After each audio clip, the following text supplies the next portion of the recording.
আবারও কি উৎসবে মেতে উঠবে আর্জেন্টিনা সমর্থকরা?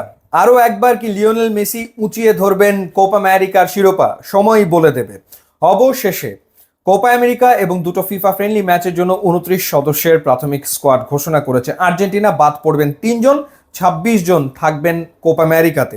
জানিয়ে রাখি যে 10ই জুন আর্জেন্টিনা ইকুয়েডরের বিপক্ষে ফিফা ফ্রেন্ডলি ম্যাচ খেলবে। এরপর 14ই জুন বিশ্ব চ্যাম্পিয়নরা ফিফা ফ্রেন্ডলি ম্যাচে মুখোমুখি হবে গুয়েতেমালার।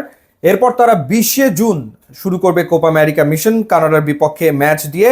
25 জুন তাদের দ্বিতীয় ম্যাচ পেরুর বিপক্ষে এবং 29 জুন চিলির বিপক্ষে আর্জেন্টিনা গ্রুপ পর্বের শেষ ম্যাচটা খেলবে। বিশ্বকাপ জয়ী স্কোয়াডে 4 জনকে প্রাথমিক স্কোয়াডে বিবেচনা করা হয়নি এবং সবচেয়ে বড় নামটা হচ্ছে রোমা তারকা পাওলো দিবালা। কেন, কি কারণে তিনি নেই সেই উত্তরটা আসলে দেওয়া হয়নি, কিন্তু তাকে রাখা হয়নি, যেটা আসলে একটা সারপ্রাইজিং কল লিওনেল স্কালোনির। এছাড়া আর যাদেরকে বিবেচনা করা হয়নি তাদের ভেতরে পাপু গোমেজ রয়েছেন, যিনি 2 বছরের নিষেধাজ্ঞায় রয়েছেন ড্রাগ টেস্ট উতরাতে না পারার কারণে, এবং ভিয়া রিয়ালের হুয়ান ফয়েতকে বিবেচনা করা হয়নি। থিয়াগো আলমাডা, যিনি আটলান্টা ইউনাইটেড হয়ে খেলছেন, তাকেও বিবেচনা করা হয়নি। মোটা দাগে বিশ্বকাপ জয়ী যে স্কোয়াড, সেই স্কোয়াড যাচ্ছে আসলে কোপা আমেরিকা মিশনে। তার সাথে নতুন কয়েকজন যোগ হয়েছে, যেমন 19 বছরের তরুণ অ্যাটাকিং মিডফিল্ডার ভ্যালেন্টিন কার্বনিকে রাখা হয়েছে। একই সাথে ভ্যালেন্টিন বার্কো, তিনিও আসলে রয়েছেন। রক্ষণে লিওনার্দো বেলার্ডি জায়গা পেয়েছেন। এবার যদি আপনাদেরকে নামগুলো জানিয়ে দিই, গোলরক্ষক ফ্রাঙ্কো আরমানি, এরপরে জেরেমিনো রুল্লি এবং এমিলিয়ানো মার্টিনেজ তিনি থাকছেন।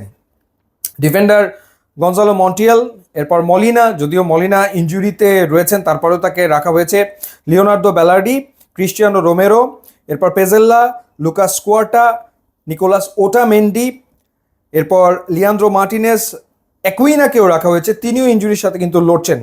এরপর নিকোলাস তাগলিয়াফিকো এবং ভ্যালেন্টিন বার্কো, অর্থাৎ বেশ কয়েকজন বলা যায় সিনিয়র ফুটবলার বা ওয়ার্ল্ড কাপ স্কোয়াডের প্লেয়ার, তারা কিন্তু ইনজুরিতে রয়েছেন, তারপরও তাদের উপরে কোচ আসলে আস্থা রেখেছেন। মিডফিল্ডার হিসেবে রয়েছেন গুইদো রড্রিগেজ, এরপর Paredes, Mac Allister, Rodrigo De Paul, এরপর প্যালাসিও, এনজো ফার্নান্ডেস, এরপর জিওভান্নি লোসেলসো এবং ভ্যালেন্টিন কার্বোনি। ফরওয়ার্ড হিসেবে ডি মারিয়া রয়েছেন, লিওনেল মেসি, এরপর কোরেইরা, এরপর Alejandro Garnacho, Nicolas Gonzalez, Lautaro Martinez এবং হুলিয়ান আলভারেজ।